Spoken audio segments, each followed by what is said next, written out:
Cmap posts. Cmap, thanks, Steph. Cmap will post the meeting materials approximately 1 week in advance, and we'll provide a recording of this meeting linked on our website, and we'll take all votes by roll call. Staff has some additional virtual meeting logistical announcements before we take the roll. Thank you, Aaron. Good morning, everyone. We just wanted to let you all know, as you probably heard, that this meeting is being recorded. We'd ask that you please use the mute function when you're not speaking. This will help eliminate excessive background noise. If you're on the phone, you can press *6 to mute and unmute yourself as well. We encourage you to raise your hands in the reactions menu if you have a comment that you'd like to make or you'd like to speak. You can also use the chat box to let us know that you have something you'd like to say, but you can use the raise hand as well. To members of the public, if you have a question during the meeting, please use the chat box or raise your hand, which staff will be monitoring. Additionally, if you wish to address the committee during the public comment, you can indicate your desire to do so in the chat box, and we'll be sure to call on you when we get to that point. For members of the committee, we'd ask that if you're making a motion or seconding a motion, to please include your name when you do that so that we can properly record it in the minutes. That concludes my meeting announcements. Thank you. Thank you, Brian. And now we will please call the roll. So staff, could you please call the roll? Thank you. So if the committee members could please unmute themselves at this time, we'll go through the roll and we will write down who is with us. Chair Aaron Dernbaugh. Present. Vice Chair Deborah Stone. Present. Jack Chan. Here. Naomi Davis. She left a note that she was going to join us at 9:30. Great, thank you. Martha Dooley. Here. Elena Grossman. Cynthia Canner. Present. Marcella Bondi-Keenan. Here. Elizabeth Coach. Present. Thomas Mallard. Present. Edith Macra. Here. Red Mansour. Present. Paul May. Stacy Myers. This is Robert McKeer at Open Lands. I'm sitting in for Stacy today, one meeting only, and she is present. Great, thank you, Bob. Mary Nickel. Present. Ted Penesis. Here. Vanessa Ruiz. And Jen Walling.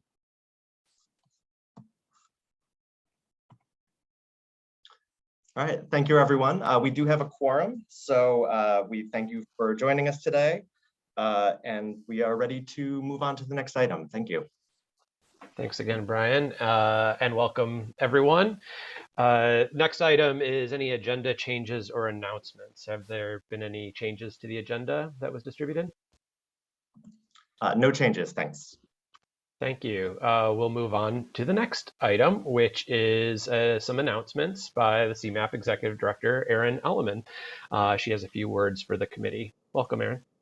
Hi, good morning. I would like to start just by welcoming everyone, all the committee members, and thank you sincerely for serving on this important Cmap committee. I would like to also thank specifically Aaron Dernbaugh for serving as the chair of the committee and Deborah Stone for serving as the vice chair. Because this is the first meeting of the Climate Committee, I wanted to take the opportunity to spend a tiny bit of time to get to know each other and just do a quick round robin here. And then once we're through that, I'll preview the agenda, provide a little bit of commentary related to the agenda and what we'd love to have you discuss today, and then turn it over to staff again. So yesterday, I think we have some slides with everybody's names on it so that you don't have to popcorn to somebody you don't know. We'll go in order of the slides here. But yesterday, I asked everyone to say their name, where you work, and then what you're looking forward to this spring. So I'm Erin Elleman, Executive Director here at Cmap, and I really love love Easter, because my children love Easter. We always go to Michigan to my dad's house, and we have this Easter egg hunt, and the eggs are hidden all across the yard, and they just find it super fun, and it's been just an awesome experience since they were little kids. So I'm looking forward to that happening next month. With that, let me turn it over to Aaron Dernbaugh. Thanks, Aaron. Hi, everyone. My name is Aaron Dernbaugh. I'm serving as the chair for this committee, but I get paid to work at Loyola University Chicago as the director of the Office of Sustainability. And along that line, I'll just say I always teach in the spring. I teach a class on sustainability assessment and reporting, and although I don't do it primarily as my day job, teaching is really enjoyable, and meeting students from all different times in their life that are interested in getting engaged on sustainability and climate change topics is really fun for me. So thank you. Deborah, looks like you're next. Sure. And Aaron and I did not coordinate on this, but I also am teaching a class to planning students at UIC.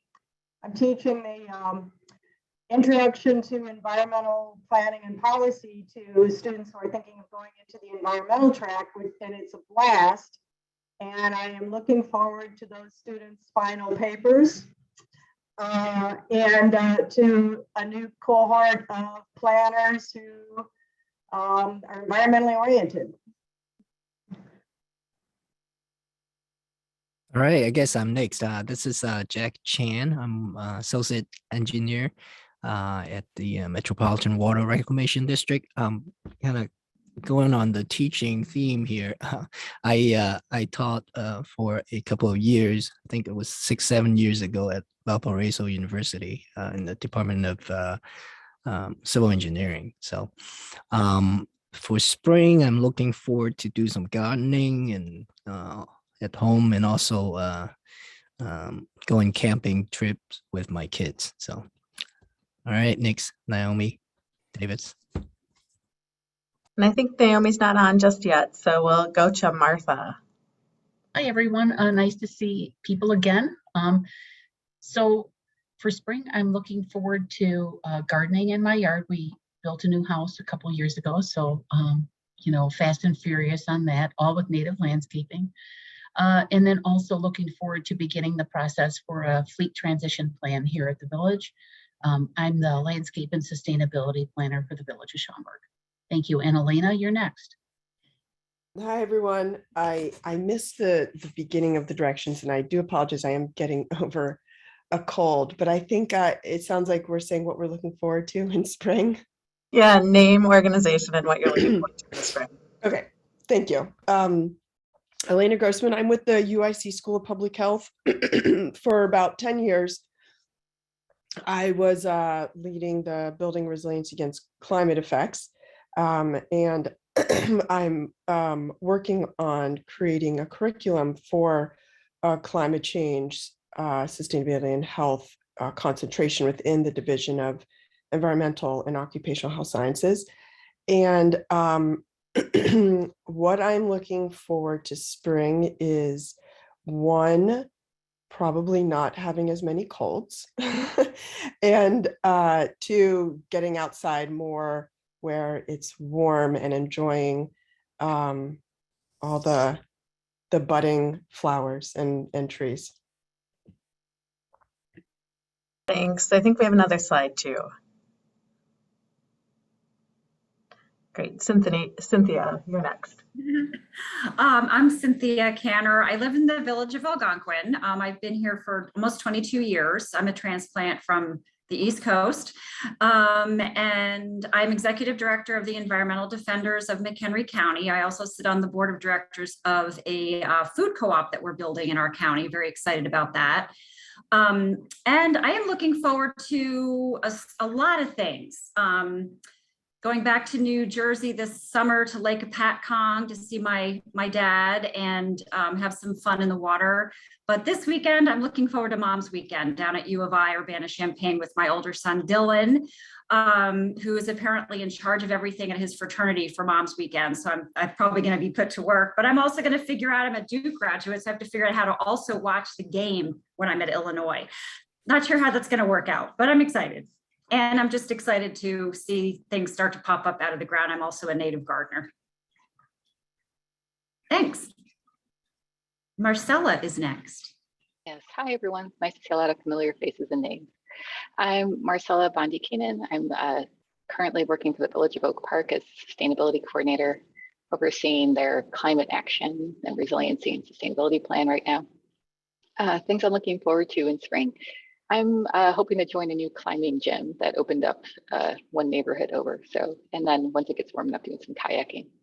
I will pass it over to Elizabeth. Hi, everyone. Thanks, Marcella. So I'm Elizabeth Coach. Most people that know me know are aware of the work I've done with the UIC Beneficial Electrification and Transportation workshops that took place in 2020. We went from in-person to virtual, and so we had over 700 stakeholders that were engaged across that 6-month process. And a report was published last year in February that laid out some guidelines for the state of Illinois. I'm happy to see how well utilized this report has been so far, from the current ICC workshops onto other, whether it's steering committees or other EV or transportation infrastructure groups that are very much utilizing the work that we put into creating that. And so really happy to be participating in this committee as well. I teach also, back to the teaching people, I teach principles of urban sustainability in urban planning and policy at UIC. And I also teach a course in the spring on sustainable mobility. And those are hands-on projects we have some partners that give students some real world projects that deal with sustainable mobility. So what am I looking forward to this spring? I'm looking forward to more consistent weather. That's for sure. That's one thing that's always rough for me, being originally from New York City, is the extreme temperatures from one day to the next that was not typical of New York City life when I was younger. And so that always throws me for a loop. I'm like, there's no spring, there's no fall. There's just this combination of weather patterns that tease us and make us want, something else. So the other thing I'm looking forward to is actually, I'm running a panel on hydrogen, the fuel of the future. And so I'm organizing that panel, and it's going to be in person in Hawaii in May. So I'm really looking forward to that trip, as well as having some amazing conversations on looking at how hydrogen can benefit, industry, cities, and even residential communities. So on to the next person, Thomas Mallard. Good morning, everyone. My name is Thomas Mallard. I am the Director of Government Operations for the City of Waukegan. I was the former Chief of Staff to the previous mayor, and I'm a Senior Advisor to the current mayor. Of many things I'm looking forward to this spring, I guess I'll just shout out that I am looking forward to, fingers crossed, passing our coal ash removal bill that is currently being debated and whipped in the House. The coal plant, thank goodness, is shutting down here. We have 5 Superfund sites in Waukegan. Unfortunately, we are hoping to not make 6. So any help, any of those legislators if you want to get them on board, we'd love your support and help with that. Other than that, this spring, I'm looking forward to talking to a lot of voters. I'm running for office. I'm Edith Macra. I'm Environment Director for the Metropolitan Mayor's Caucus. We're a regional council of governments. I lead the Environment Committee for the Mayor's Caucus, as well as a coalition of municipalities. We're now up to 141 communities that are pledged to support the goals of the Greenest Region Compact. I'm also the co-author of this the sustainability plan for the region, which was just released last summer. And what I am most looking forward to in the spring, we have a great project called EV Readiness, which kicks off next week. We're really excited to convene our first advisory committee on that. And being a gardener and a forester by training, I am looking forward to bud break and seeing the wildflowers and my garden waken. Thanks. To read.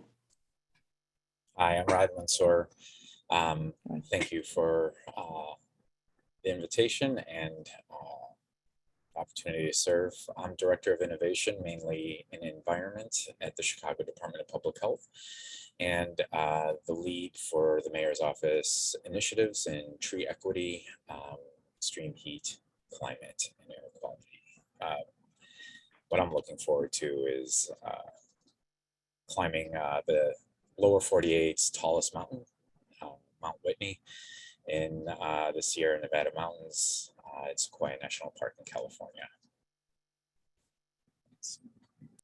Beautiful, thank you. Up next is Paul May. Is Paul online? If not, I know, Bob, you're sitting in for Stacy. How about Bob? Sure, I will. I'm Bob McCure. I'm the Executive Vice President at Open Lands, and Stacy Myers, who I'm subbing for today, is Senior Counsel at Open Lands. I am looking forward to my two granddaughters visiting with her parents, I guess, with their parents from Zurich, where they live. And that will be an exciting 2 weeks. I haven't seen them in a long time, but I guess sticking with the teaching theme and sticking with Edith's comment, I look forward. We do walks around the neighborhood and we do tree ID. They're 8 and 11. They know their trees, and I'm quite proud of that. And it will be nice not to do winter botany anymore. It will be nice to do botany with leaves. Thank you very much. And I'll hand it off to Mary. Morning, everyone. My name's Mary Nickel. I'm the Director of Policy at CDOT. My portfolio includes all things climate and then anything else that is needed, depending on what the issues are of the day. I am looking forward to things blooming and, yes, getting a lot more time outside in the sunshine. I will pass it over to Ted. Well, good morning, everyone. Ted Penesis. I am the Director of Community Outreach for the Illinois Department of Natural Resources. Good to see some new faces that I know on this committee, and some old faces that are still around. Sounds like we got, and looks like we got a great committee, climate committee going. I have seen some tulips started to sprout. So spring is almost sprung. We'll see what happens here. I'm looking forward to my bucket list is hitting the Canadian Rockies. I've been to Glacier Park, but haven't been across the other side. So looking at hitting the Canadian side with these high gas prices, we'll see how it goes. But that's my highlight, what I'm looking forward to doing this year. Some of the things that I'm going to be doing this spring, we're going to be doing some cleanup projects, some river projects, and some lake projects in our DNR facilities. Spring cleaning, we're going to be doing some of that. I serve on our Diversity, Equity, Accessibility, Inclusion Committee. So some of the things I'm working on is getting kids out into nature. I host several fishing derbies every year that focus on the BIPOC community. And one of the exciting things that I'm going to be working on is with Open Lands, Bob, one of your colleagues, has developed the African American Heritage Water Trail on the Little Calumet River. We're looking at doing quite a few number of events down there, and getting the African American youth out there to not only get outside and explore nature, but also learn about their heritage. So I'm really excited about those events that are going to be coming up. And possibly in June, we'll see. Aaron, you're going to be interested in this. We're going to be renaming our Asian carp, much delayed renaming of an Asian/invasive carp, possibly in June. So be on a lookout for that. I'll provide more information as we get closer. So that's basically it. Got a really busy spring coming up. Tom mentioned how Thomas Mallard mentioned how he's running for office. I'm going to be running for office myself too, so that's going to keep me busy as well. So thank you, everyone. Is Vanessa Ruiz on the call? Aaron, I did not hear her name. It looks like no. So is Jen on the call? Yeah. Hello, can you hear me? Oh, yes, we go. She's here. Go ahead, Vanessa. We can hear you, but I hear a little feedback. Yeah, I do too. I don't know how to fix that right now. I'll just say good morning and I'll fix this.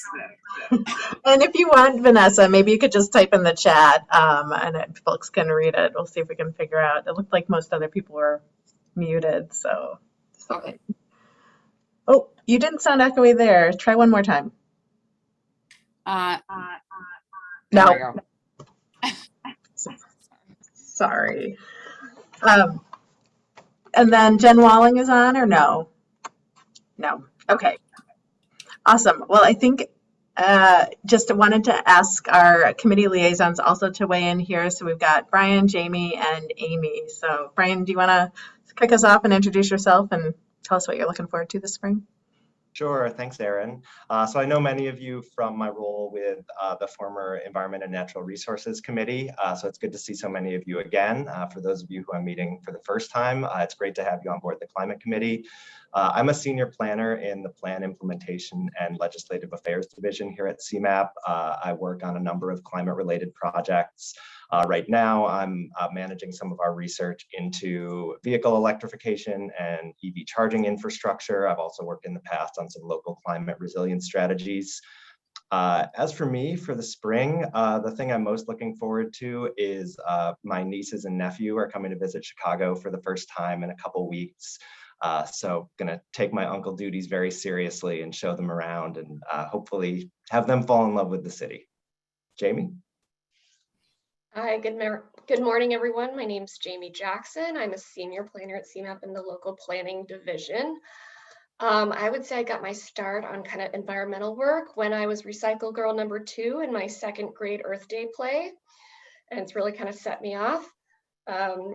Let's see, so for this spring, what I'm looking forward to, other than some travel, is for the first time in 15 years living in Chicago, I have a yard.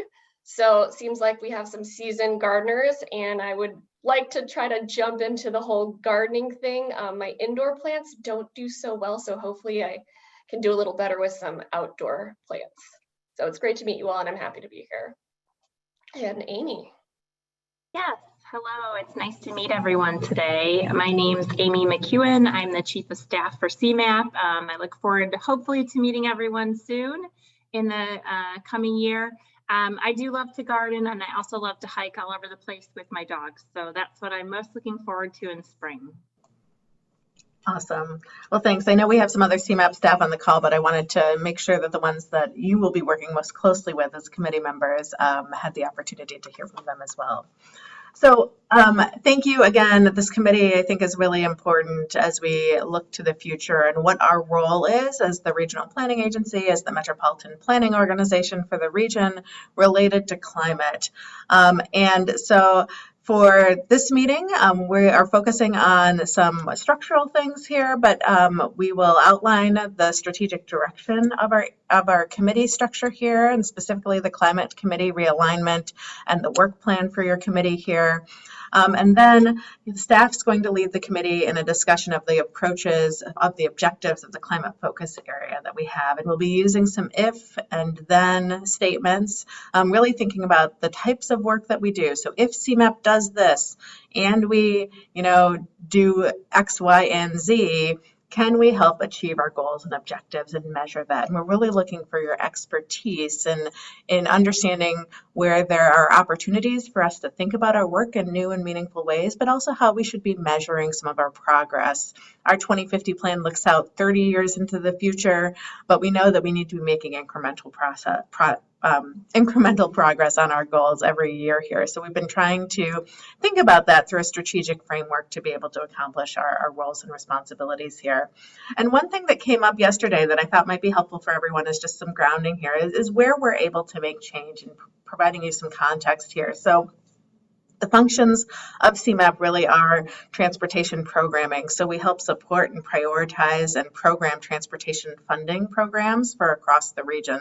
Some of that funding we sub-allocate out to our councils of mayors across the region and help support them in their programming. And some of those funds we program ourselves, like the Congestion Mitigation Air Quality Improvement Program. We also have a regional pot of funds for regionally significant projects to advance from that we program, measure the projects, look at those applications, and determine what projects best meet the goals of the plan and the program overall.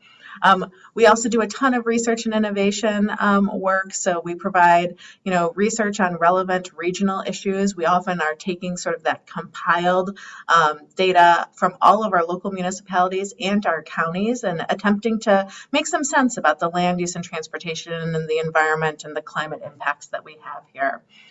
We offer policy recommendations on a number of strategies. We really look at what the state is doing, but how it affects the region, and thinking about what the region's best interests are and how we can advance goals a little bit larger than one community at a time. For example, I think many of you working in the environmental space, you understand that the air doesn't care about where you live. There isn't sort of a frame around a community that keeps that air quality, you know, in one place, or water as well, right? Is that all of these things are so interconnected here. We also provide planning resources. So we have a strong team of staff planners that do technical assistance work across the region. We have been working with a lot of our communities that don't have the wherewithal or the financial resources to be able to have full-time planners sometimes, and helping them think through how they best prioritize their resources, how they implement their plans and activities. We develop capital improvement plans for them. We help apply for grants in collaboration with our communities as well. And then civic coordination, you know, really this idea of us as a regional convener that we can have these broad scale conversations together, and that we want to continue to bring people together. So those are some of the ways that we work to affect change here at Cmap, and wanted to just make sure that you all had a little bit of context. So as you go into the conversations about what we can do or what we might want to do and how we might want to measure that and affect change, that you have that context going into that conversation. So with that, thank you, and thanks for your contributions today. I'm excited for the conversation. I'll turn it back over to the chair. Thanks so much, Erin. And does anyone on the committee have any questions for Erin for her terrific introduction to the committee's work? If not, I'm going to move on to our next agenda item, which is the approval of the minutes. Of course, this is the first meeting, so we do not have any minutes to approve at this time. So moving on, the next agenda item is new business. The first item is going to be presented by Jamie Jackson. It's the Cmap strategic direction and committee structure. Take it away, Jamie.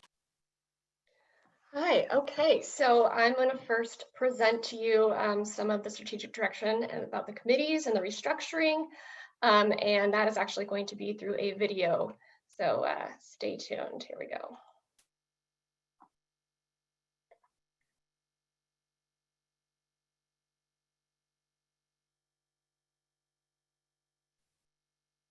I can't hear the sound. Yeah, we might need to stop and. All right, let's try this again.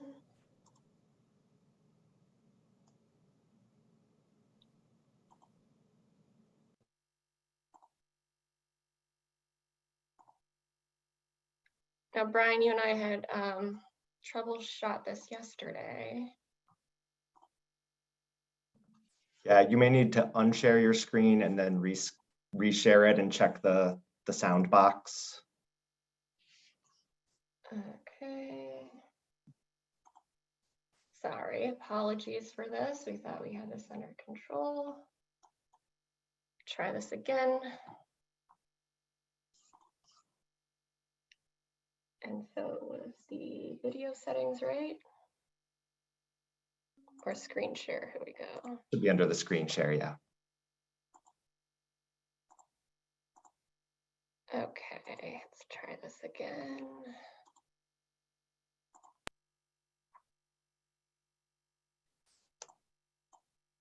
Think through how to guide and focus our work on the implementation. It's working, so backing it up a little. Of the Onto 2050 Comprehensive Regional Plan. As with everything, we started with our core values: to serve with passion, pursue equity, foster collaboration, lead with excellence, and drive innovation. We are also guided by Cmap's vision, an inclusive and thriving region, and by our mission to serve the people of the region by driving innovation, fostering shared action, and advancing toward a common vision. We pursue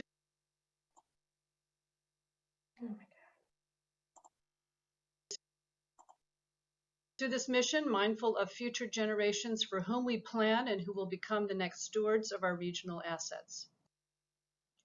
Cmap's strategic planning process led us to a theory of change for our work that connects our actions to the outcomes we seek in implementing the Onto 2050 plan.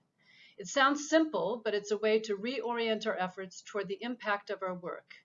We want to implement the On to 2050 plan by achieving goals in 3 core areas: transportation, economic competitiveness, and climate. This is where Cmap can be influential and have impact.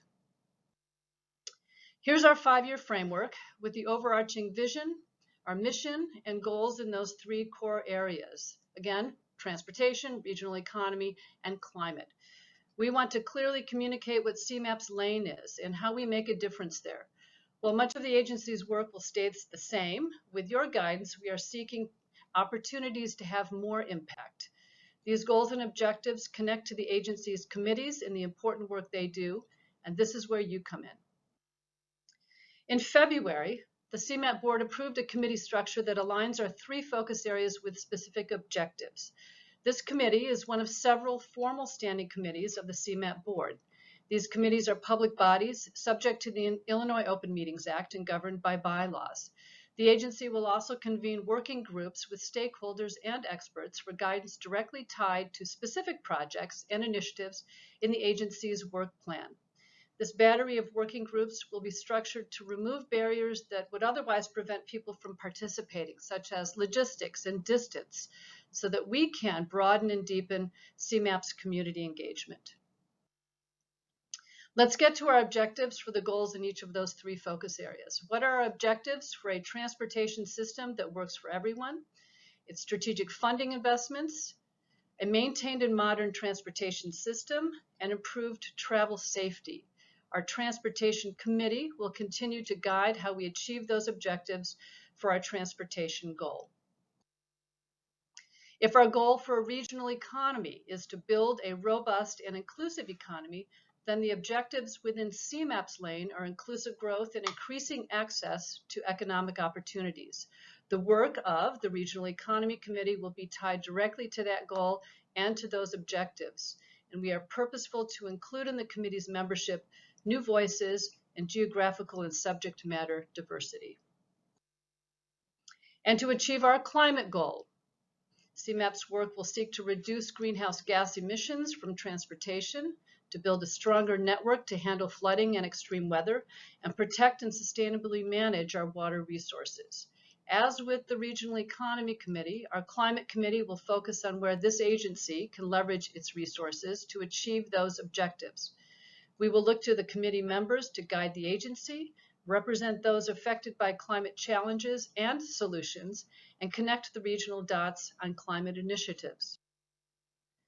We also expect to connect each committee's work to the others, where we find a logical nexus and where the agency could benefit from more cross-fertilization.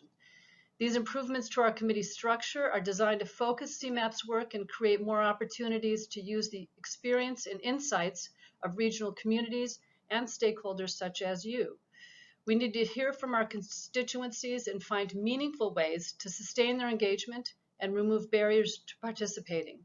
Cmap's committees are an important part of the agency's public engagement. Thank you for agreeing to join the committee and share your expertise and perspectives to advance the agency's work and to serve Northeastern Illinois.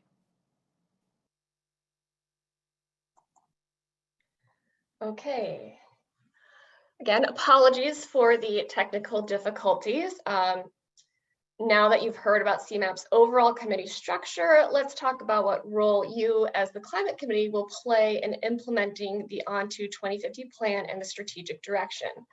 In the next few slides, I'll present the purpose and duties of the committee, the roles of chairs, vice chairs, and members, and finish with the meeting structure and themes for each meeting. Brian and I are honored to have the chance to work with you in our roles as co-liaisons. So, a few slides to go through some of the purpose and duties of the committee. So the first one, broadening regional awareness. You all do vital work in the climate space, and we want to draw on your networks and influence. Second, supporting implementation. As we will discuss, much of Cmap's work on climate change mitigation and resilience relates to its transportation work. The next one, reviewing and providing input. Input on the programs we develop across multiple years to implement the regional plan. That includes current work on a regional transportation vulnerability assessment, electric vehicle infrastructure strategy, and other transportation mitigation strategy, the regional water demand forecast, and regional coordination on climate, among other projects. And last on this slide, bringing a broad regional perspective. You'll be representing communities across the 7 counties, including communities on the front line of climate impacts. Next slide. One of the next roles and duties is serving as a resource on climate issues to Cmap staff, the Transportation Committee, and the Regional Economy Committee. We want to tap your knowledge and experience. Next, coordinating and prioritizing the agency's climate-related work, ensuring we collaborate effectively with important partners such as your organizations and others in your networks.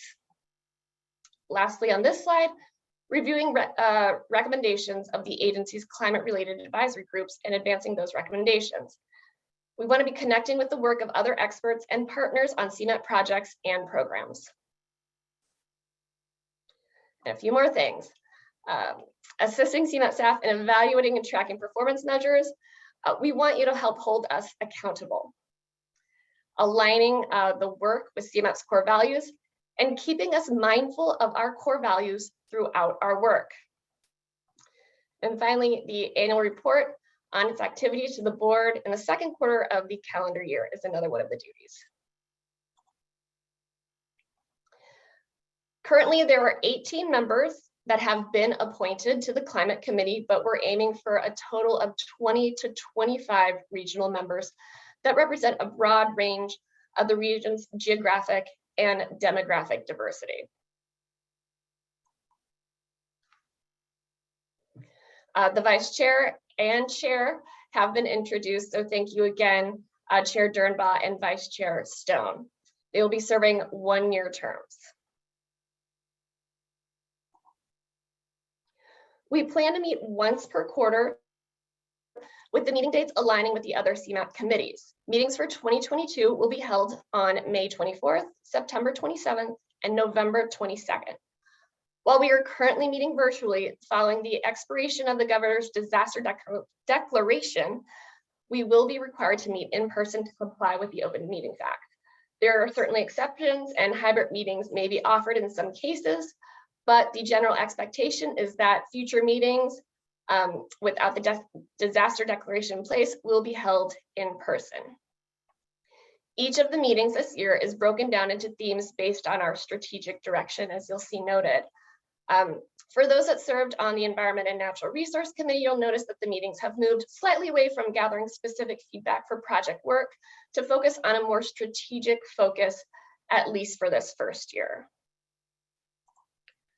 So with that, I will take any questions. And again, in a nutshell, we look to you as experts to help guide our climate work, and sincerely thank you for your time and commitment to this committee.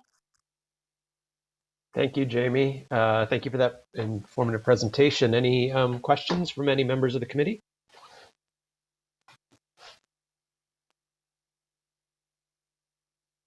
All right, if there are none, we'll move on to our next agenda item, which is the 2022 Climate Committee Work Plan and Schedule, which we saw a sneak preview of just a second ago. That'll be presented by Brian.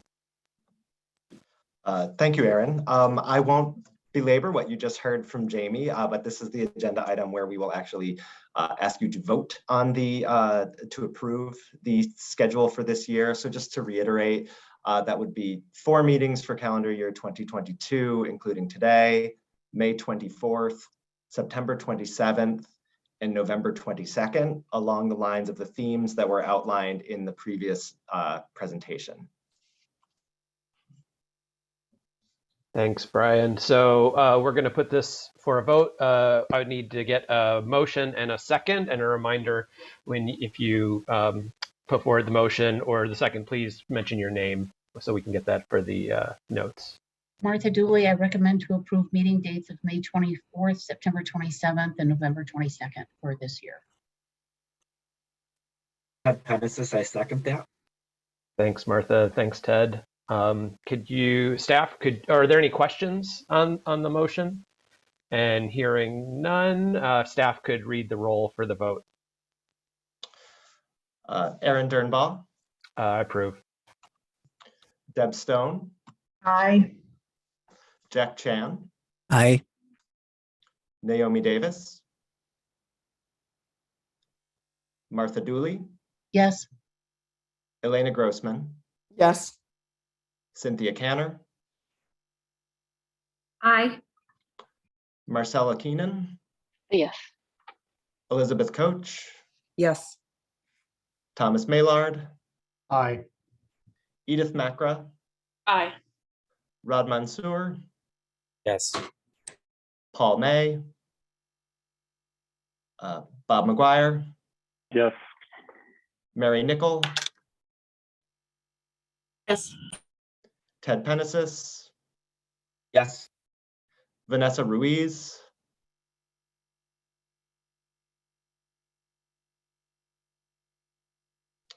and Jen Walling.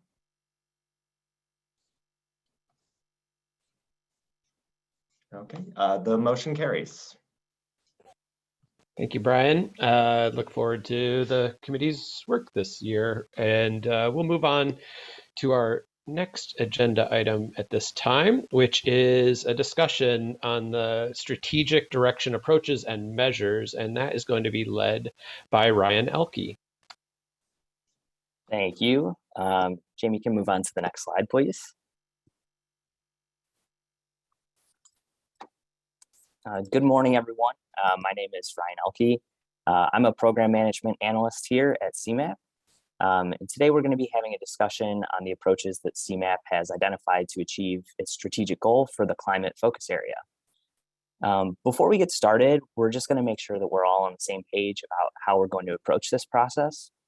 So we're going to establish some ground rules that we'll follow today. Number one, share your ideas.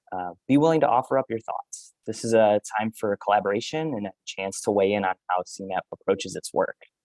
Cmap is relying on members' expertise and experience to inform our strategic direction. We want to hear from everyone. Number two, actively listen. Considering what others are saying is vital to good collaboration. Be engaged even when you aren't speaking. Try not to think about what you're going to say next. Instead, pay close attention to who's speaking now and consider their contributions. Number three, respect others' perspectives and experiences. We all come here today with a variety of backgrounds, experience, and expertise. These differences in perspective and experience are valuable to informing how you view an issue. So let's respect what's unique about each other. And number four, build off others' ideas. Take what other people have said and run with it. Think about how their idea and yours might intersect. It's perfectly okay to disagree with something that someone else has said.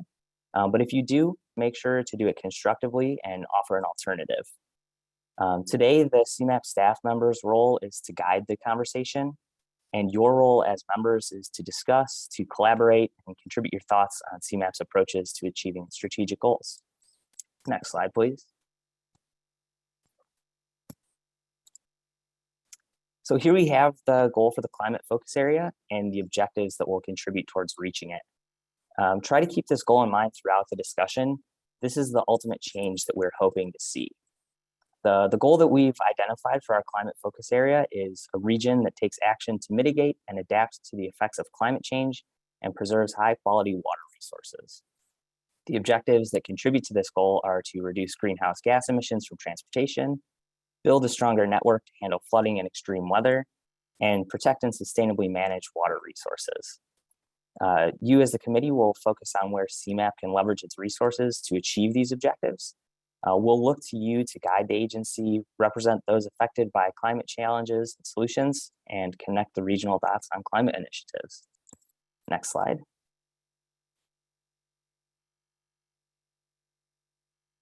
So now I just want to give a brief explanation for the approach that Cmap has taken in developing its strategic direction, and to let you know the purpose of today's session. So first, about the strategic direction, Cmap is using what is called a theory of change approach, which you heard about in the video from Jane.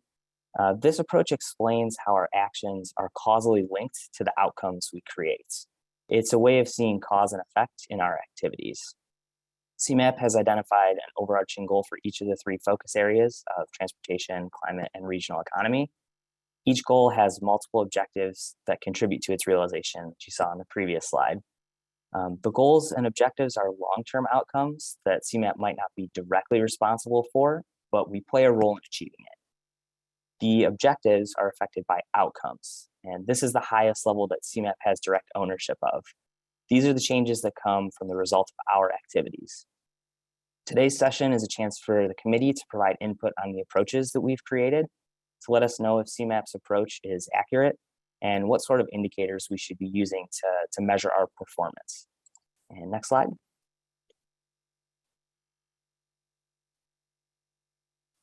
So the next few slides will introduce the approaches and how they're structured. Each approach consists of an if and an and statement, which identify the results of activities within CMAP's control. These are the things that CMAP can do. Each approach also has a then statement, which is the outcome of those results. This is the level at which an observed change is the product of CMAP's activities. There's also a space on the right to add performance measures to track our progress, which your feedback will help inform. Next slide. Here is an example of how the approaches are structured. So this person's goal is to speak multiple languages. One of the objectives that would contribute towards that long-term goal would be to learn to speak Spanish fluently. So as we mentioned before, the approach consists of an if and an and statement. And these are actions that I can control by performing various activities. I can take classes and seek opportunities to speak Spanish. The work that I put into these activities will lead to the outcome of improving my Spanish skills, which is represented by the then statement. Also on the right, you can see I can track my performance in reaching the then statement by measuring my grades and getting input from Spanish speakers about how I'm doing. Next slide.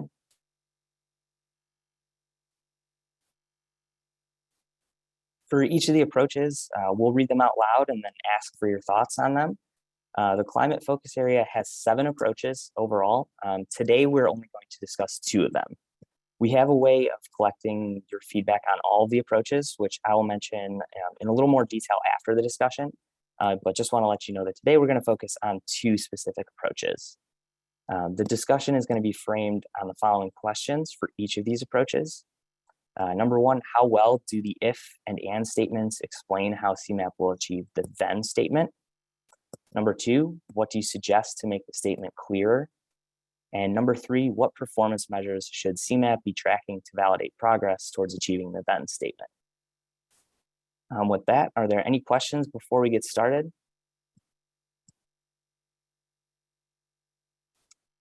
Then I will turn it over to Jamie to review the first approach. Great, thank you, Ryan. Okay, let's dive right in. So a reminder that the goal for the climate focus area is a region that takes action to mitigate and adapt to the effects of climate change and preserves high quality water resources. This is a long-term outcome that we are hoping to achieve or influence. CMAP may not have the jurisdiction to implement the goal, but we are involved with advancing progress towards it. The first objective we've identified is reduce the transportation system's greenhouse gas emissions. One approach to contribute to this objective is if we develop transportation mitigation goals, policies, and guidance, and update transportation emissions data and models, and we support implementers in using transportation mitigation goals, the greenhouse gas emissions inventory, and other tools and data in their policies, processes, and decision-making, then transportation projects will be targeted to reduce emissions. So given the if and then statements with the objective in mind, how well do these if and statements explain how CMAP will achieve the then statement?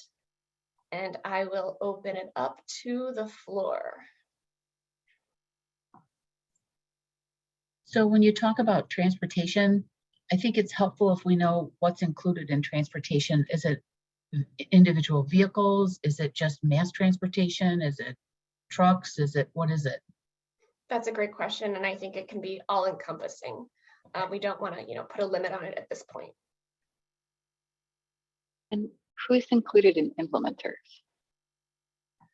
I think, to start our regional partners, so we can start at the community level as far as the municipalities that we partner with, but it can also extend to other organizations and groups.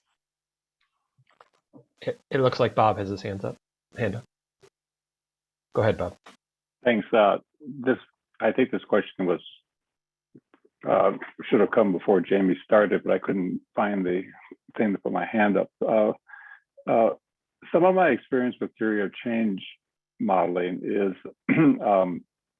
there are assumptions that underlie the if and then, statements, if you will, and I think I found that it's important to know where those a poorly framed assumption or assumption that turns out to not be based on reality can derail the if and then statements.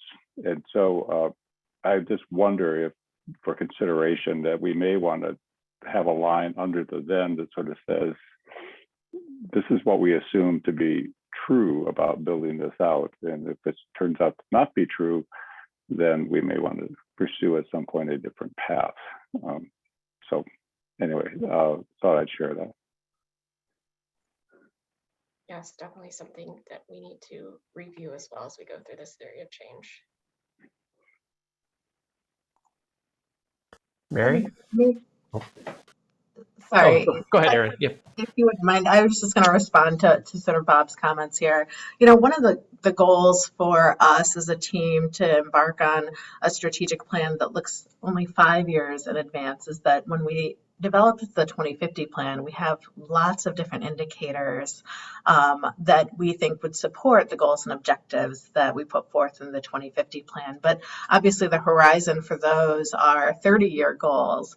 And so we're really trying to sort of figure out how we can take a more bite-sized approach to that work. And I think absolutely agree with your statement, Bob, is that, we want to understand whether or not the short-term projects or the 2-year or the 3-year programs of activities that Cmap does is affecting change in the ways that we're headed here. So a lot of the indicators that we're referencing and things that we're talking about here have come directly from the 2050 plan. This is sort of our first shot at operationalizing this in a smaller section. So we totally appreciate and agree with the fact that there may be some adjustments that need to be made along the ways, and I think that will help inform our annual work plan development when we get to the point of sort of circling back and understanding how this works. So wanted to put that out there that we've been thinking about that as well. Thanks, Erin. Thank you for that. Those temporal considerations. I think that's important, and maybe something that I would encourage you to address. I had to sort of search for it, the timing of what we're discussing here. So maybe if you could put that more front and center in presenting this in the future, that'd be appreciated. Mary, you have your hand up. Yes, thanks. Bob's comment made me think about this in that, I can assume from reduction in the objective title that when we say transportation mitigation, we might be talking about a reduction in VMT, vehicle miles traveled, or reduction in vehicle hours traveled. But I thought that might be something that would be useful to spell out a bit more here, because that would then suggest, if that is your strategy to reduce VMT, that would then suggest a variety of policies for mitigating that. But yeah, the phrase transportation mitigation was tripping me up. Thanks, Mary. Elizabeth? Yes, hi. I do like the idea of putting some assumptions as well. That was mentioned earlier, but the one thing I wanted to bring up was, and it might be implicit in some of the wording here, the prioritization of where some of these where the areas should be targeted to reduce emissions. And I think that's a really critical piece that, we have existing maps that show where the majority of emissions are, and they typically are around EJ communities and things like this. So I want to make sure that this statement objective is one that indicates prioritization as one of the critical points to how we're going to measure it too, right? Not just what we're going to accomplish, but how we're going to measure it. Thanks, Elizabeth. If staff don't have a response to that, I'll turn it over to Ted. I mean, I don't know if it's something, maybe it would be another objective. I'm not sure. But why are we limiting it just to the transportation system? What about, industrial complexes and things like that? Environmental justice, is something that we're seeing really be a hot button issue right now on the southeast side and on the south side and west side. Should we limit it to the transportation system, greenhouse gas emissions? I mean, because there are other sources of that as well. Maybe it's a different objective. I don't know. I'm just throwing it up. Oh, absolutely. That's something that staff, we've also kind of toyed about amongst ourselves. Cmap has the most, I guess, to levy, most leverage around the transportation system, especially with our funding sources. But certainly we have several more objectives that we are going to go through this process. And these land use considerations are absolutely going to be part of that. Marcella? I think the part where I'm getting stuck is, I love data and playing with data and using it to promote policies, but I think just this doesn't maybe, particularly if your implementers are municipalities and not the regional transportation systems that we have, like RTA and CTA, it maybe doesn't fully capture the political realities of how these decisions get made. And so that's where I would say that I think there needs to be something besides data and modeling. There needs to be something that focuses on why people, I mean, I think we all know that, well, many of us know how to reduce transportation emissions.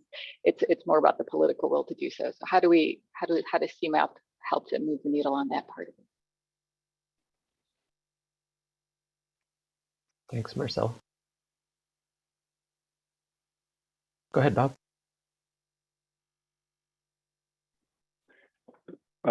Perhaps this will help both, I guess, make my point and link to some of the comments that have been made so far. So if the and portion of this were we add something to the premises that and a critical number of implementers in prioritized communities step forward, and Cmap supports them. To me, the what's written there now, it assumes that if one community or 5 communities come forward and you support them, then we'll reach the then statement. But I think what I'm hearing is that we'll only reach the then statement if a critical number of implementers come forward in the right places, and in particular, EJ communities.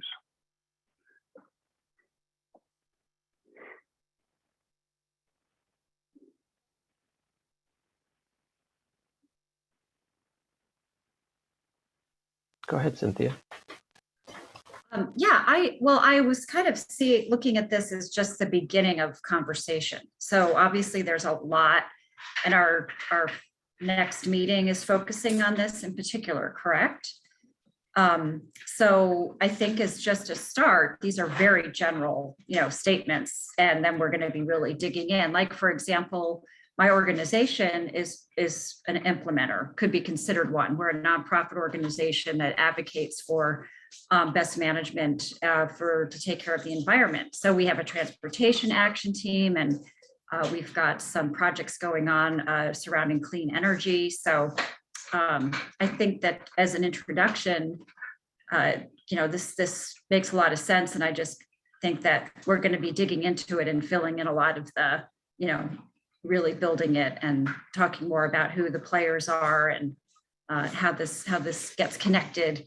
That overarching goal of connecting our communities, the 7 counties, to each other, and filling in those dots of connection is kind of part of the whole thing, it seems. Thanks. Edith? And just responding to what was said about political will, in respecting that Cmap isn't an advocacy organization, there may be something that could be added here about adding, vision or compels those users, rather than, as Bob said, having a few communities come forward, but somehow there is a convincing evidence, or again, within what Cmap can do, not really creating political will, but making a really strong case for participation, using the tools and reducing greenhouse gas emissions, which I think Cmap is good at, is the vision. Thank you. Ryan? Yeah, I think I was getting stuck on this objective with regards to why are we reducing the emissions? And if it's just for climate, then why are we trying to improve or mitigate climate change? In the end, I think everyone will agree. You can say we're trying to address EJ communities, but it still doesn't get to that goal if we're going to go through public health equity. If we're going to improve equity and public health, it could be health and well-being. But in the end, we're looking to improve quality of life in individuals within this region. So maybe that then can add a qualifier. And I don't know if that fits in within the theory of change that you're using, but to reduce emissions to improve health and well-being.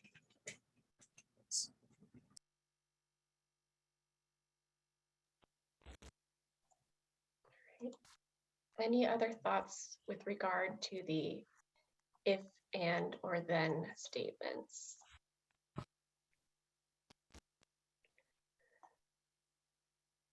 Okay. What then performance measures should Cmap be thinking about to track, to validate progress towards this then statement?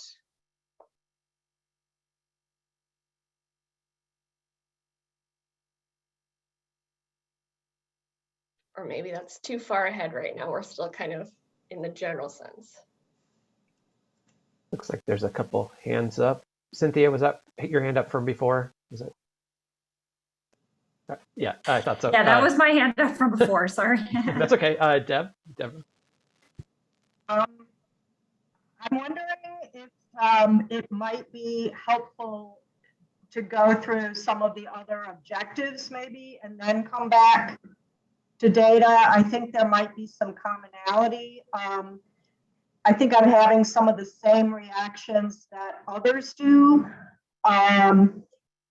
The way I read this is an approach that says, if we provide data and modeling and maybe even a vision, then implementing agencies will change how they act. And I'm wondering if there are other approaches that have thoughts about how Cmap can get implementing agencies to change. So I'm wondering if we maybe want to overview all of the objectives first. I also want to echo some of the comments about the focus only on GHGs from transportation. Clearly that is a key focus and leverage for Cmap. But I keep telling people here where I work that sustainability isn't the thing you do, it's a way you do things. And I did notice that when we had the introductory video or slideshow, that the regional economy section was introduced by a photo of a gigantic, what looked like a gigantic intermodal facility, which is a real hot button issue, both in environmental justice. It's a real hot button issue in climate, and the land use and economic development issues are key to greenhouse gases, and they're key to transportation. So I guess I'm just feeling a little bit of a need to see what all of the objectives are before we come back and dig too much into each one. And I think we've got two of the objectives here that we were going to focus on today. Okay. One would be that we would send you sort of a little take-home homework between now and the next meeting, where you'd be able to provide insights on all of those. I think homework is good. We don't expect everybody to instantly know all of the information that they want to provide to us in a moment in one meeting here.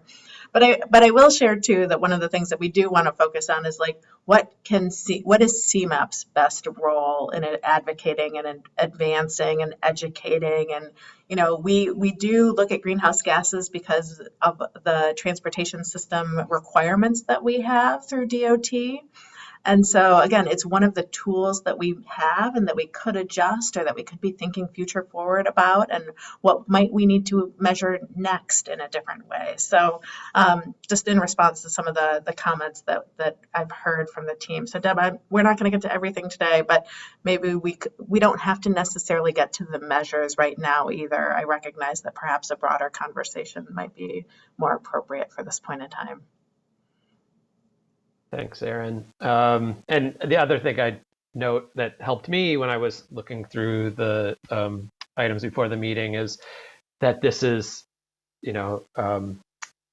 a nearer term set of actions and not the world of things that need to be addressed to reduce GHG emissions, as this objective is focused on. Martha, you have your hand up next.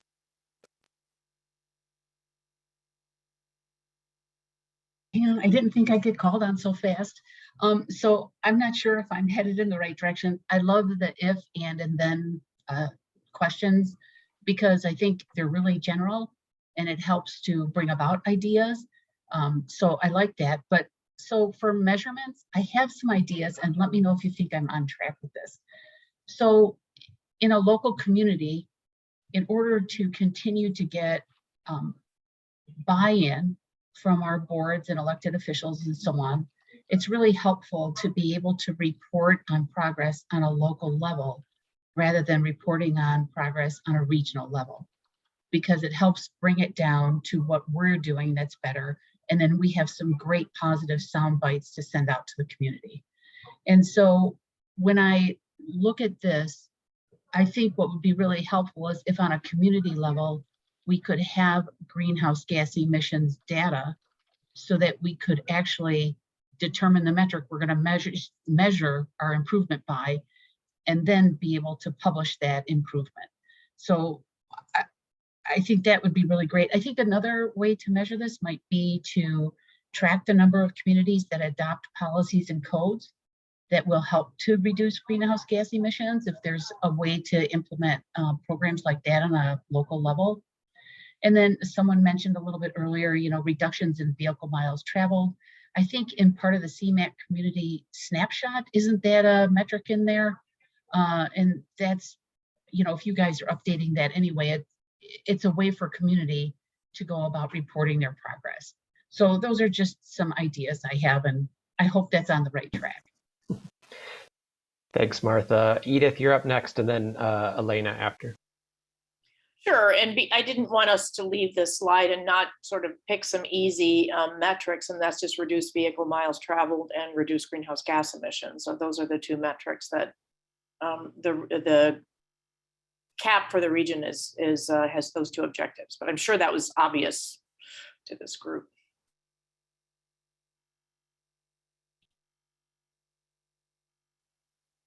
Elena? Yeah, I'm wondering if there could be one additional column, like thinking about it like a logic model, where you have your activities, which is kind of like the if and then statement. And then you have some like short-term or medium-term outcomes that you let you look at that it's measured by. And then you have like a third column that would be the long-term goal, and it would be like the bigger picture. And I think similar to what Deborah was saying about, there will be multiple strategies that will reduce greenhouse gas emissions. You might be able to tie some of those into that long-term column. So just a suggestion. I don't know if that would fit into Cmap's work, but I just thought I would share that. Marcella, I see you next on the. Yeah, I had a few thoughts. So kind of going back over the comments, I think that Deborah makes a good point that how you message this as implementers will be important. Right? A lot of people don't connect with the notion of greenhouse gases, but they will connect with other things. I don't know that that's CMAP's issue to solve. I think that comes down to how the implementers do things, but CMAP may want to think about presenting data in a more holistic way that can be packaged in these, in more relevant, communications. The other thing is, I agree with Martha's comment that communities could really benefit from a consistent approach to modeling transportation emissions. I just went through the greenhouse gas inventory for Oak Park. It's not a simple, straightforward process, as you know. And so I think if we could be doing apples to apples, at least, that would be fantastic. And particularly since I think pulling out things like freight data or like number of EV vehicles, that making trips in the community seems a little further out. And I think if CMAP did this for like a regional data call, we might be more willing to get high quality data or more able to get it.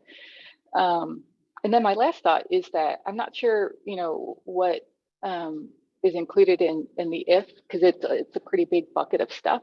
But it seems to me that maybe the biggest way that CMAP can make a difference is through land use planning and reducing sprawl and greenfield conversion and increasing urban density in your planning and outreach to municipalities. And so then I would say that another metric would be like, would be sprawl, and then also just like number of greenfields urbanized.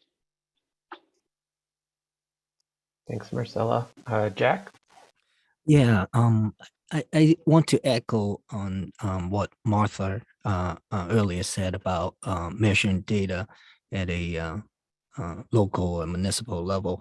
And I think, and I'm not sure if the if statement here already kind of speak to that. I think, and the data is important, and especially in calibrating these emission models. And I think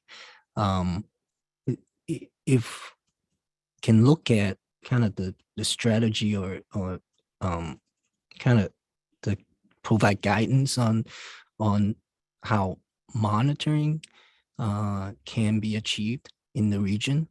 I think that's something that might be helpful to kind of consider as part of or one of the approaches. Thank you. Thanks, Jack.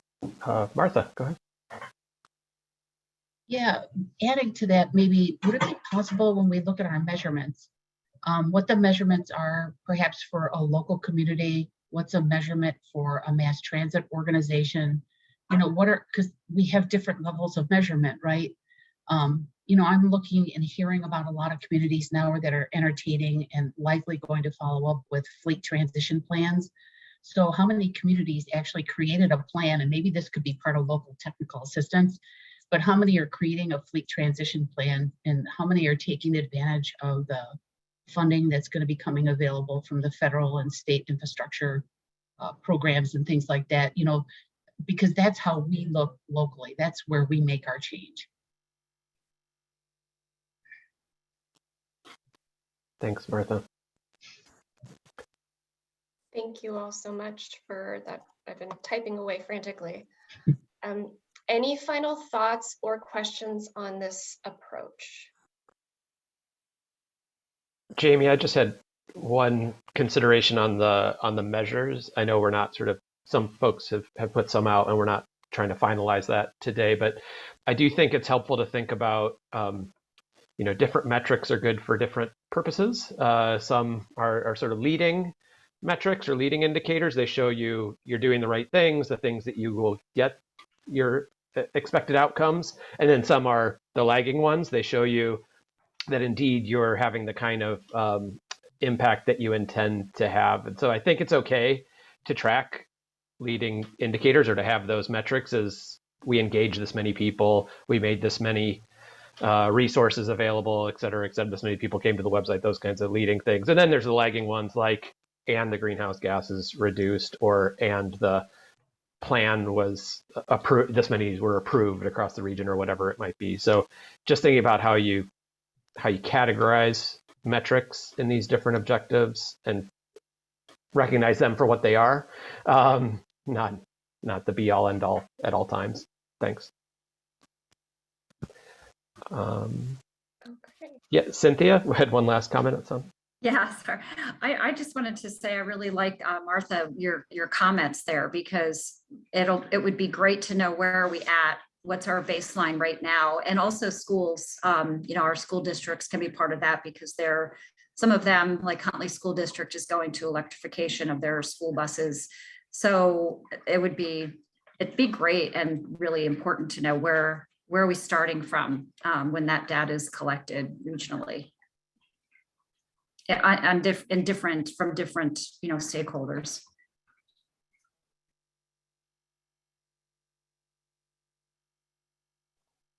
Great. Any other final comments for this particular approach? Because we have one more to go. Okay. Hearing none right now, and of course there's going to be time and a survey that we will talk about soon to provide more input. I do also want to note that all the objectives can be found in the last 2 pages of the agenda packet. So if you're curious to look through that, it is in the agenda packet. But for now, I will pass it over to Brian, who will lead our discussion on the next approach. Thanks very much, Jamie, and thanks everyone for that discussion. One other thing that I'll note is that Cmap is developing an update to the regional greenhouse gas emissions inventory. And when we report that out in the next few months, that will include local estimates of greenhouse gas emissions, which hopefully will get to some of the points that you all were interested in. So for our second objective, or our second approach, we're actually sticking with the same objective for this one. And one more reminder that the climate focus area goal is a region that takes action to mitigate and adapt to the effects of climate change and preserves high quality water resources. And then sticking with that first objective that we have identified to reach this goal, which is to reduce the transportation system's greenhouse gas emissions. Another approach to contribute to this objective is if we develop and support the implementation of a regional transportation greenhouse gas reduction strategy with performance measures, and we develop planning resources and support coordinated solutions for an equitable regional charging network for electric vehicles, then regional transportation emission reduction strategies will be coordinated and implemented. So we'll ask the same questions for this discussion, which is number 1, how well do the if and statements explain how Cmap will achieve the then statement? And then we'll also talk about any suggestions you might make to make the statement clearer and any performance measures you think we should consider to kind of evaluate success on this. So I'll open this one up to discussion as well.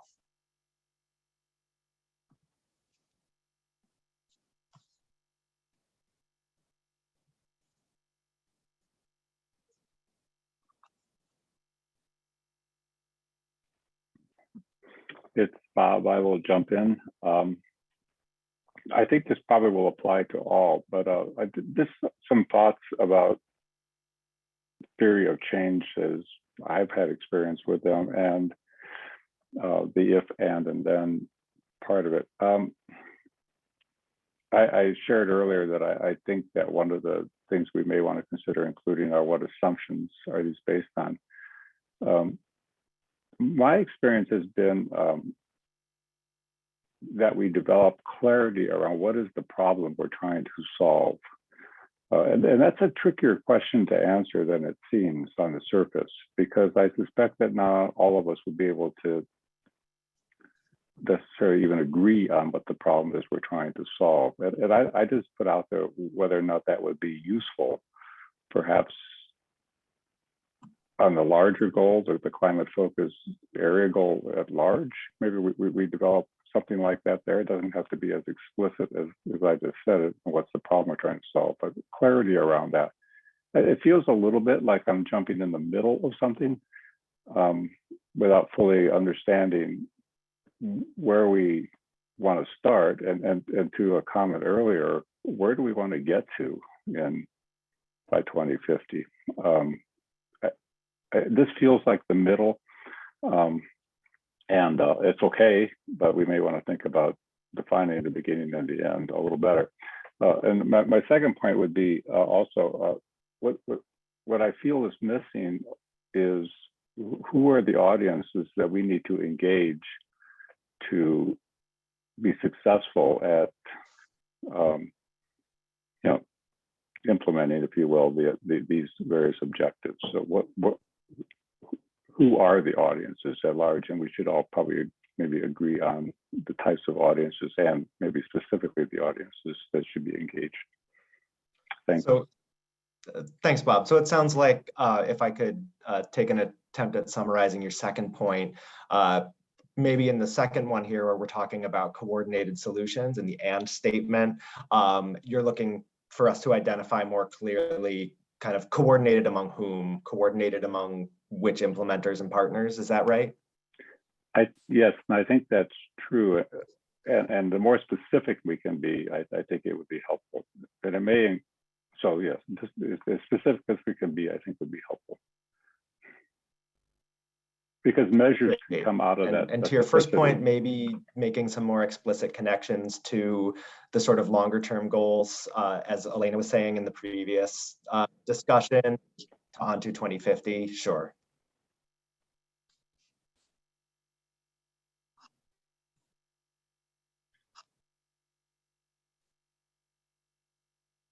So I'm not sure who raised their hand next, but Ted, I see you first on my list if you wanted to go ahead. I'd be happy to.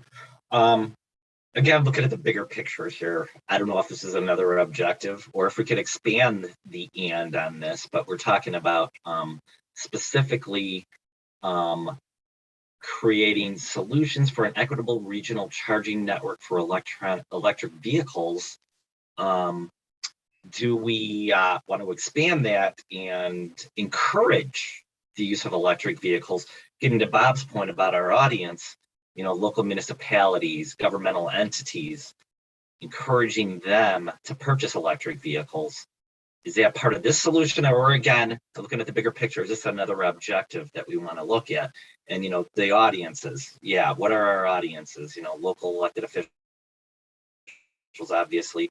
But yeah, as far as like state law, is that something we should be talking to the state elected officials about, creating a law saying that, local governmental entities shall make an effort to purchase electric vehicles? I don't know. I'm just throwing out a couple of things there for discussion. Sure, thanks.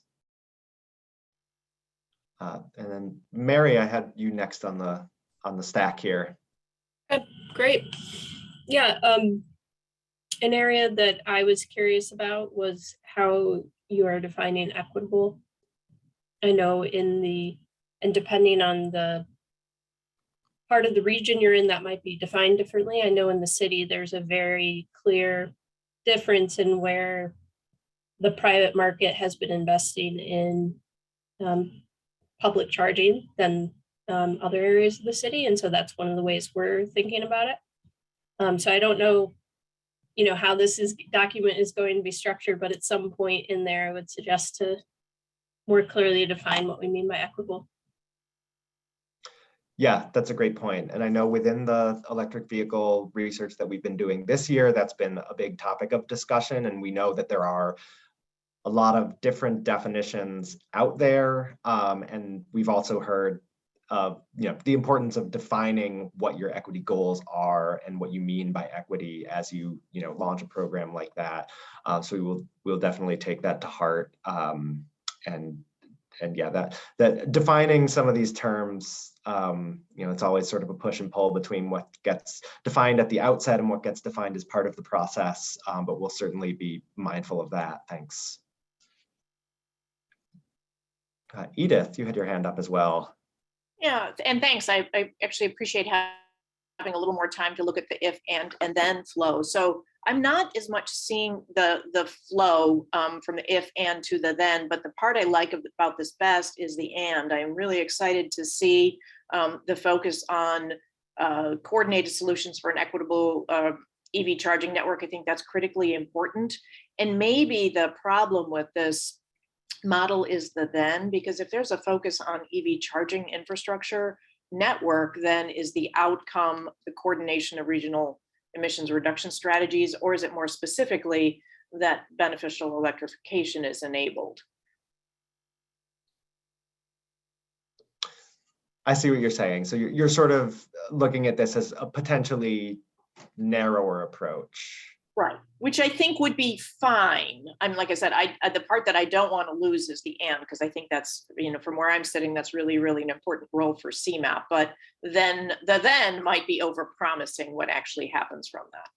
Sure. Yeah, I think the idea with this set of steps, the if, and then, is to sort of couch the electric vehicle strategies within a larger greenhouse gas reduction strategy, so that it's not pursuing EVs sort of as their own end, but as one potential transportation mitigation strategy within a larger suite, such as promoting public transit and you know, promoting sound land use decisions and things like that.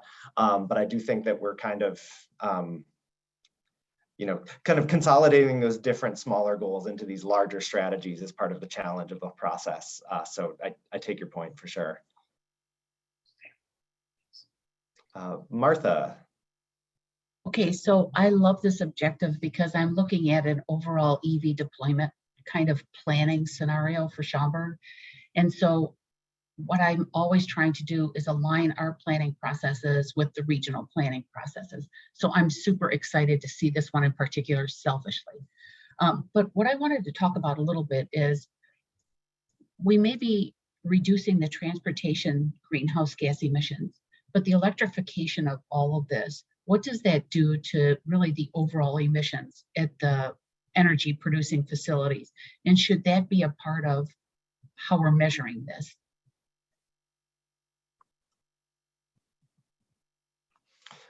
Yeah, that's a really good question. So sort of looking not just at the transportation sector as its own thing, but how it, you know, interacts with the other components of emissions for the region. Yeah, I think that's a good point.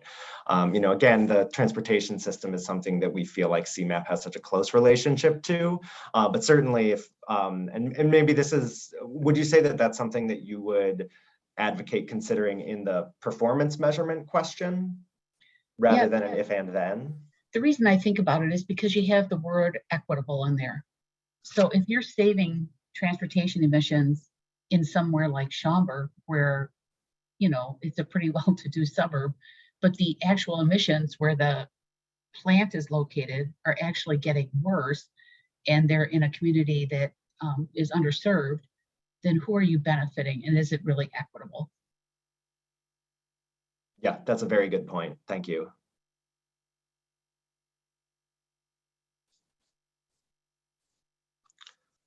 Let's see, did anyone else have any comments that they wanted to make either about the if, and then statements, or about potential performance measures Cmap should be tracking to validate progress toward achieving this then goal?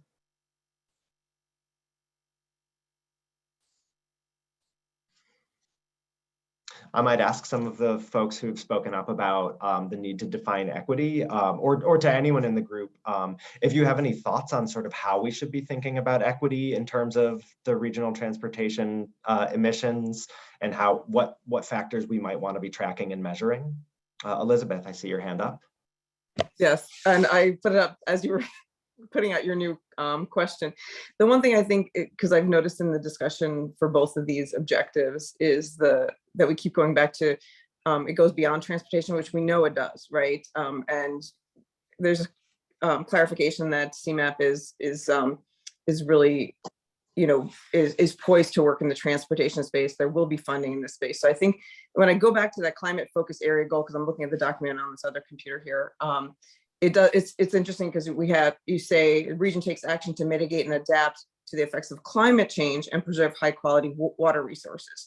So somehow, I think within that climate focus area, you need to better define that we're going to be focusing on transportation, perhaps, right? Because you just say broadly climate change, but then there's specific comments on, or a specific note of water resources. So I think that needs to be a little bit more clarified, just to help with the transition of going from this climate focus area goal to these objectives. That's, I would just recommend that. Now back to the equity question. I know I mentioned this when we were talking about the first objective and how it would be ideal to, I mean, there's existing maps already. We know where EJ communities are. We know, and across the region, you could see, just as, I'm sorry, I forgot her name, from Schomburg, noted that it's not necessarily from transportation. They have other areas, sectors that is where their emissions are. So somehow I think there needs to be that coordination of understanding, well, this is transportation's role from the regional perspective, and then also where are those equity components too, as it relates to transportation. And these are the assumptions, right, that I think it was Bob that continue to talk about. The assumptions are we're only going to focus on transportation, that there are issues or emissions that come from other sectors, including industry and other areas, and those need to be noted as the assumptions there. So those are just a couple of points I want to make. But for the equity one, it's really important to use the maps that are existing to really, the data's there, right? So let's use what we have and then dive in deeper and get some more details on understanding what that role of transportation emissions is for each of those areas, so that you can have a better coordinated regional effort. And just to note, just for this, I think I'm a fully supportive of an equitable regional charging network for electric vehicles, but we do know that there's other emissions that come from other sources of transportation that are transient. They go through our communities. And so I think it's really important to understand that this is not going to address all of the transportation related emissions too. And so that's one thing that needs to be noted. Thank you. Yeah, thank you. Those are great points. Naomi, good to see you. I see that you've joined us. I also see you left a comment in the chat. So we'd love to hear from you on this if you're available. Yes, I am struggling to get on camera. Hey, everybody. Sorry I couldn't be here earlier. I did have an unavoidable conflict. And so I apologize in advance for asking questions that have already been plumbed here. But yeah, I really am fact finding. I have heard that there's just a substantial new investment in diesel powered public transit, and that the fleets that are using clean energy are being deployed in whiter, wealthier neighborhoods. And so I'm trying to get at the bottom of that, and I'm trying to from that fact finding, be looking together at recommendations around how to absolutely avoid those two things from occurring or repeating. And so I'm curious about, number one, if it's true, and then if it is or if it isn't, what kind of decision-making and RFP criteria and incentives are in place in the marketplace. Because, you know, we all understand the disconnect sometimes between policy and our aspirations for justice and how the machinery of the marketplace is presently working.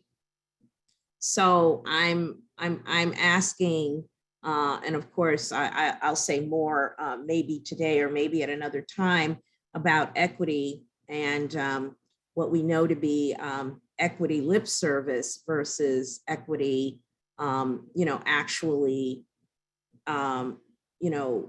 built into the fabric of things.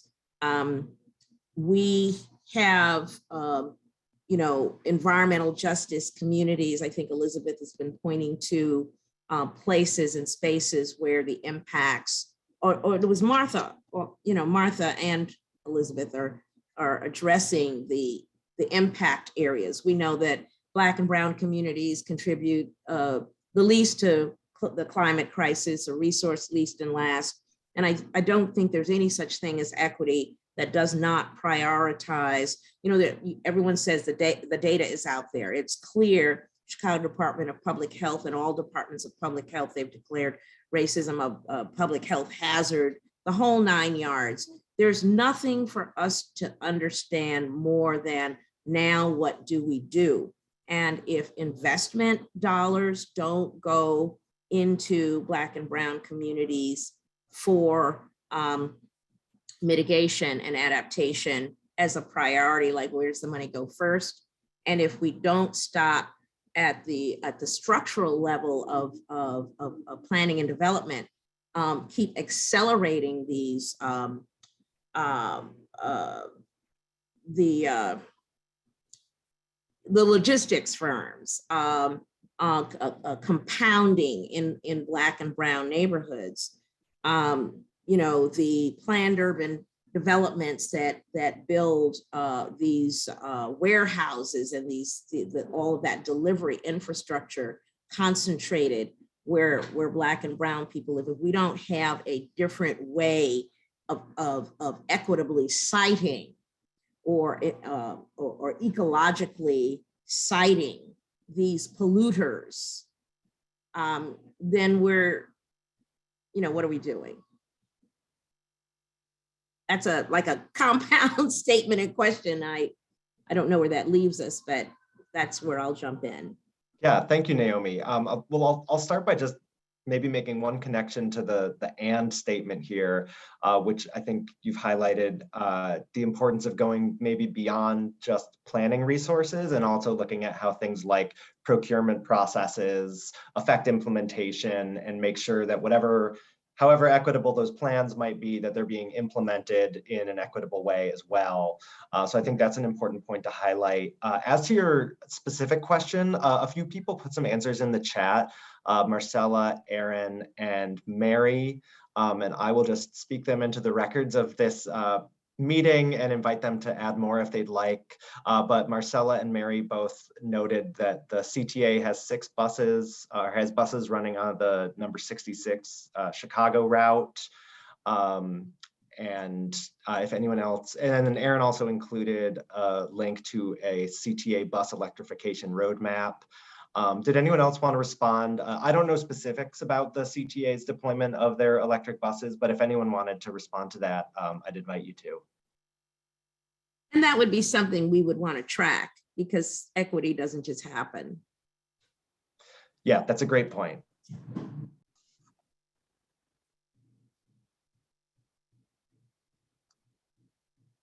Yeah, I don't know, Brian, if you're inviting folks to comment. Hi, Naomi. Yeah, please. Good to see you. Yeah, I think I don't know, Naomi, if you're asking about Chicago in particular, or the broader region. Yeah, it was. Or Chicago, yeah. Yeah, the CTA's transition plan gives the timeline that they're using to purchase to get to the electric bus goal by 2040 there are some diesel. I don't know the quantity of the purchasing, but I do believe there was a large purchase of diesel buses recently. And the explanation I've been given for that is that to get to 2040, there will need to be some replacements, some diesel bus replacements to reach that are currently will no longer be in operation within a few years. No, I don't understand that. Can you say that a different way? Sure, yeah, I'll try. And there are folks who will say, Kate Tomford in particular is the person at CTA who's leading this work. So we can always follow up with her. But essentially there are, based on the budget that they have, and they're trying to get to all electric by 2040. So however many hundreds of buses that they have, there are certain numbers of the fleet that they need in operation that they don't have the capital yet to purchase electric, because the delta between the cost of a diesel bus and an electric bus is so significant. So the timeline they've figured out is to get to 2040, we're going to need to buy diesel buses up until this point, and then there's a certain point that they can stop buying diesel buses and it'll be all electric from there.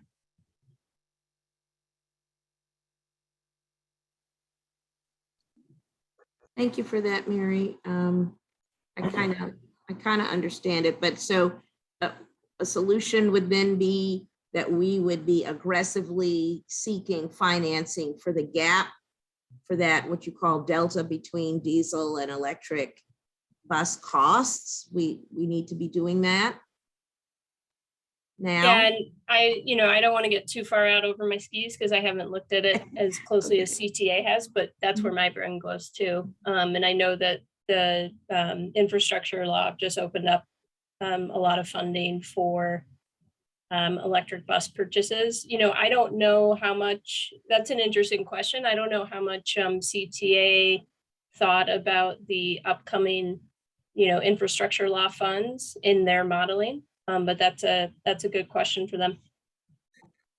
I'm going to jump in here and sort of table the bus electrification or transit electrification discussion. Brian, I noticed Elena has had her hand up. Elena, did you have a... Sure. I wanted to comment about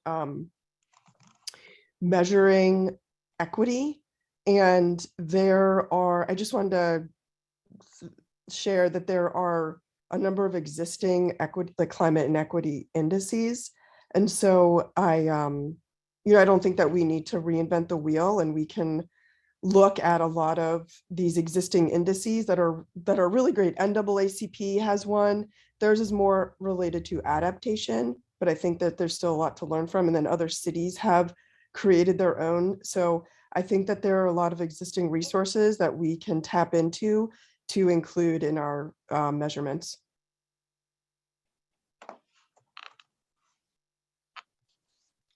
Great, thanks. Yeah, this question about performance measures can be more conceptual, or it can be specific performance measures that some of you are aware of. We're looking for all of it, so thank you.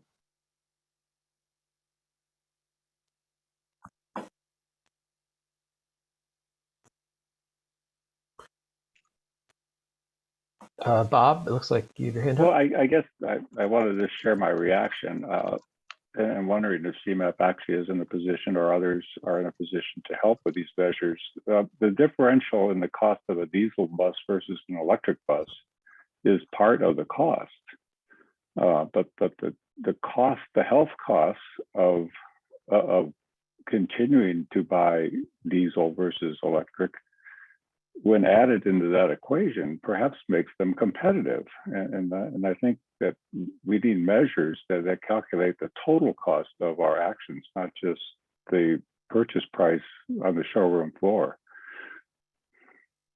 Excellent point. Thanks, Bob. And I think that gets to a comment that was made before about the "and" statement, that resources that also highlight true cost or full costing exercises, or sometimes require, whether someone else has to figure out the costing part, but Cmap does have a role with transportation funding in the region that can simply, for certain conditions, require. So I think resources are great, highlighting incentives are great, but requirements and policies can also move us forward when appropriate.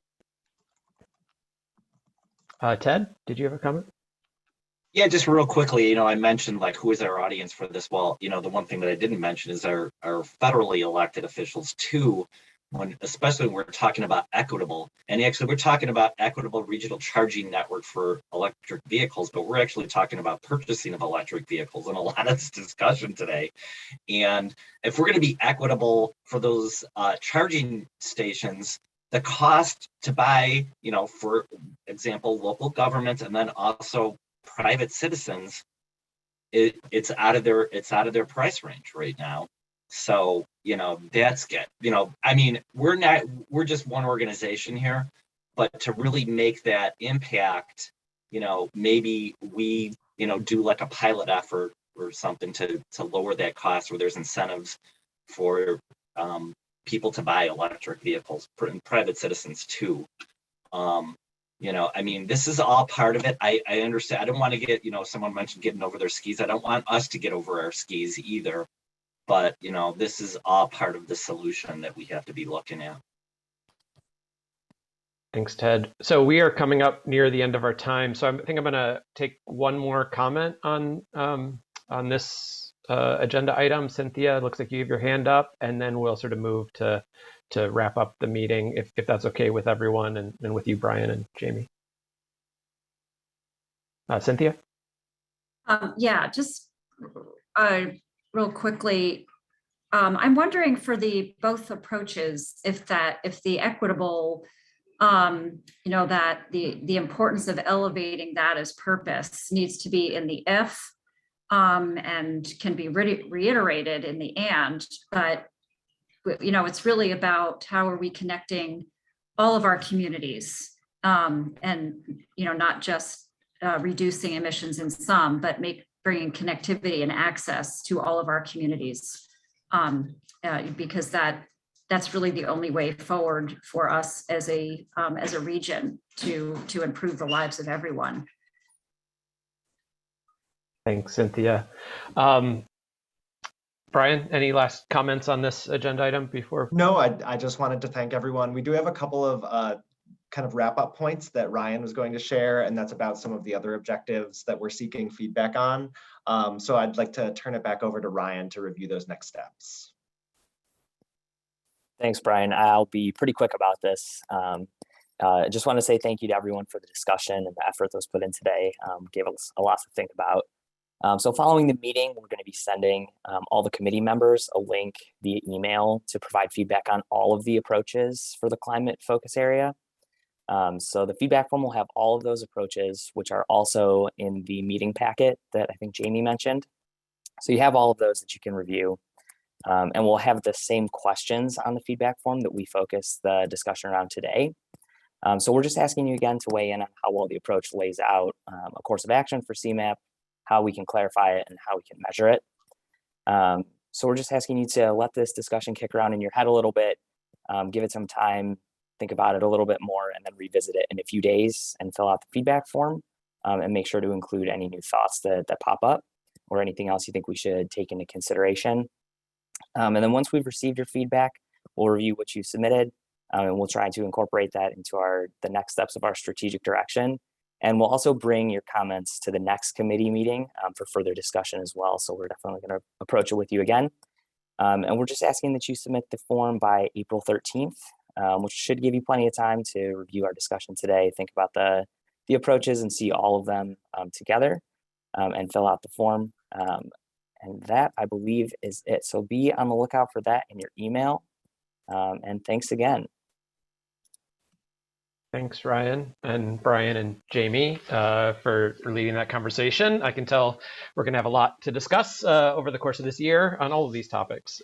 So that was terrific. So moving on to our next agenda item, item 5.0, which is other business. I don't know if there's any other business that needs to come before this committee during today's meeting. Brian, yeah. Yeah, no, I don't believe there was anything. I know the slide says members joining the meeting late should make themselves known. We noted that Naomi and Vanessa and Elena were here after the roll call, but we recorded their participation. So if there was anyone else we missed, please just let us know. Okay. Moving on to the next item, which is public comment. I don't know if anyone identified themselves for public comment during today's meeting, or was there anything in the chat? We did not receive comments prior to today's meeting. We did receive a comment in the chat from someone who is joining by phone with an Iowa number, and about how they think Illinois needs to put deposits on recycling to get Illinois clean. If that participant would like to follow up on that comment, you're welcome to do so, but we have noted it.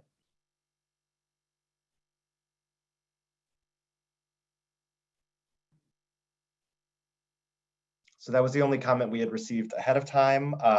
If there are any other individuals joining us by phone that wish to make a comment, please indicate so by stating your name, or any other comments from any members of the public. We would take those now. Okay, there appear to be no other individuals wishing to address the committee at this time. So I'll turn it back over to you, Aaron. Thanks, Brian. Our next meeting is scheduled for May 24th at 9 a.m. Meeting details still to be determined, as was mentioned earlier in the meeting. And if there is no other topics, I'll adjourn the meeting. Best of luck to everyone. As we talked about for the spring, that are climbing mountains, planting gardens, hiking new trails, either physically or personally. So thanks, everyone. The meeting is adjourned. Thank you. Bye, Do we need to second that, or are we out? Thank you. Thanks, everyone. Bye.